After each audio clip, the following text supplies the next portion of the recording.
శ్రీ వారాహిదేవి జ్యోతిషాలయం విద్య, ఉద్యోగం, వ్యాపారం, పెళ్లి, ఆరోగ్యం, నాగదోషం, సంతానం, రాజకీయం, వామాచార దోషం, భార్యాభర్తల మధ్య గొడవలు, అత్తాకోడళ్ల మధ్య గొడవలు, ప్రేమించి మోసపోవడం, స్త్రీ పురుషుల వశీకరణం, ధనం నిలకడ లేకపోవడం, మీ ఎటువంటి సమస్యలకైనా 24 గంటల్లో పరిష్కారం లభించబడును.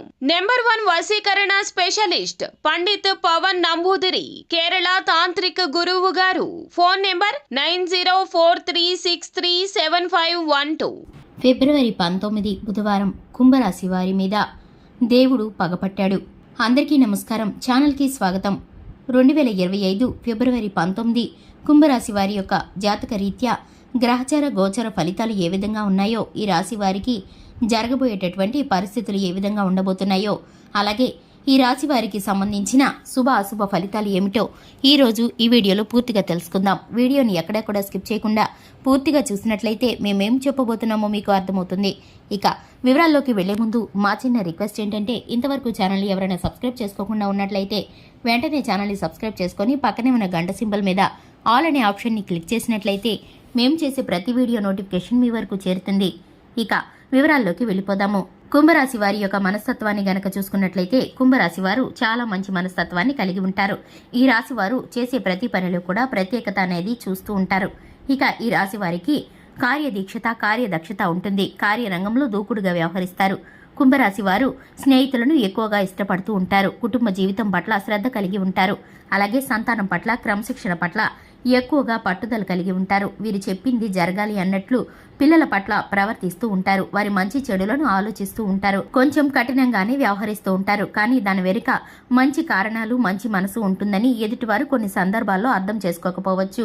కానీ కుటుంబ జీవితంలో వీరు చిన్నపాటి మనస్పర్ధలని, మాట ఒత్తిళ్లని ఎదుర్కోవాల్సి వస్తుంది. కుటుంబ జీవితంలో సంతోషకరమైన సమయాలు చాలా తక్కువనే చెప్పుకోవాలి. వీరికి మానసిక చింత ఎక్కువగా ఉంటుంది. ఈ రాశి వారు ఎక్కువగా ఎదుటివారి విషయాల్లో తలదూర్చి ఇబ్బందులు పడుతూ ఉంటారు. వీరికి అక్కర్లేని విషయాల్లో వీరు తలదూర్చి మాట మాత్రం సహాయం చేయడం ద్వారా కానీ, ఏదైనా ఆర్థిక లావాదేవీల్లో కానీ వీరైతే ఇరుక్కుపోయి ఇబ్బందులు పడవలసి వస్తుంది. అనేక మార్లు ఎదుటివారు వీరిని మోసం చేసినప్పటికీ కూడా మరొకసారి వీరు మోసపోతూనే ఉంటారు. ఎదుటివారు సహాయం చేయడానికి వీరు ముందుకు వెళితే వీరిని ఉపయోగించుకొని వారైతే కనుక ముందుకు వెళ్ళిపోతూ ఉంటారు. వీరిని మాత్రం ఎంత మాత్రం పట్టించుకోరు. వీరు చేసిన మేలును కూడా మర్చిపోతూ ఉంటారు. అటువంటి వారి వల్ల వీరు చాలాసార్లు ఇబ్బందులు పడ్డారు ఈ రాశివారు. ఇక ముఖ్యంగా విషయంలోకి వస్తే 2025 ఫిబ్రవరి 19 బుధవారం రోజున కుంభరాశి వారి జీవితంలో ఒక సంఘటన ఎదురుకాబోతుంది.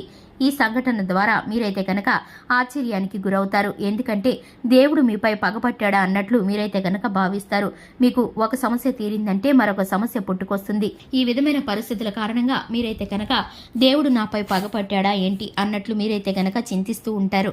మీకు జరిగేటటువంటి సంఘటన ఆర్థిక పరమైనటువంటి లావాదేవీలకు సంబంధించింది కావచ్చు, కుటుంబ జీవితంలో కావచ్చు, వ్యాపార రంగంలో కావచ్చు, ఉద్యోగ స్థానంలో కావచ్చు.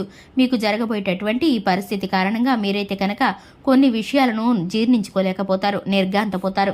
మీరు ఎంతగా సహాయం చేసినా ఎదుటివారు మిమ్మల్ని మోసగించినప్పుడు మీరైతే కనుక చేసిన మేలంతా ఎటుపోయింది అనుకుంటూ ఉంటారు.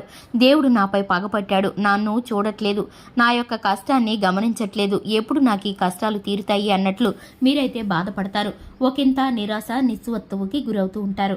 ఇక ఈ రాశి వారు ముఖ్యంగా గనక గమనించుకున్నట్లయితే ఆపదల్లో చిక్కుకోవడానికి వీరి తొందరపాటుతనమే కారణమని చెప్పుకోవచ్చు. ఒకంత వీరు ఎదుటివారి యొక్క కష్టాన్ని చూసి చలించిపోతూ ఉంటారు. ఎదుటివారికి సహాయం చేయాలనే తొందరలో వారు చేసే నిజాలు ఏమిటో, వారు చెప్పే మాటలు ఎంతవరకు నిజమన్నది గమనించుకోరు. అలాగే ఈ రాశి వారు మంచితనానికి పోయి చెడు ఎదురు తెచ్చుకున్నట్లు అవుతుంది. కోరి తెచ్చుకున్న వారవుతారు. కానీ వీరైతే కనుక దేవుణ్ణి నిందిస్తూ ఉంటారు. పరిస్థితులను బట్టి వీరు నిరాశకి గురవుతూ ఉంటారు. కానీ మీకైతే కనుక దేవుడి అనుగ్రహం ఎప్పుడు కూడా తోడుగానే ఉంటుంది. మీరు అది గమనించుకోలేకపోతున్నారు. మీకున్నటువంటి పరిస్థితుల కారణంగా, మీరు చేసేటటువంటి పొరపాట్ల కారణంగా మీకైతే ఇటువంటి పరిస్థితులు కలుగుతున్నాయి. మీరు శివాలయానికి వెళ్లి 108 సార్లు శివనామ స్మరణ చేయడం ద్వారా మీరైతే కనుక శివుడికి మీ యొక్క మనసులో ఉన్న ప్రతి కష్టాన్ని వివరంగా తెలియచేసుకొని మీ యొక్క మొరని గనక వినిపించినట్లయితే మీకు కష్టాలన్నీ తీరిపోతాయి. అలాగే మీకు మంచి జరుగుతుంది. మీరు చేసే ప్రతి పనిలో కూడా మీకు ఆ దేవుడి యొక్క అనుగ్రహం అనేది తోడుగా ఉంటుంది. హనుమాన్ చాలీసా పఠించడం ద్వారా ప్రతి విధమైన నెగిటివ్ ఎనర్జీ మీ నుండి తొలగిపోయి పాజిటివ్ ఎనర్జీ అనేది మీకు కలుగుతుంది. చూశారు కదండి, ఇది ఇవాల్టి వీడియో. వీడియో నచ్చినట్లయితే లైక్ చేయండి, ఛానల్ని సబ్స్క్రైబ్ చేసుకోండి. Thanks for the watching.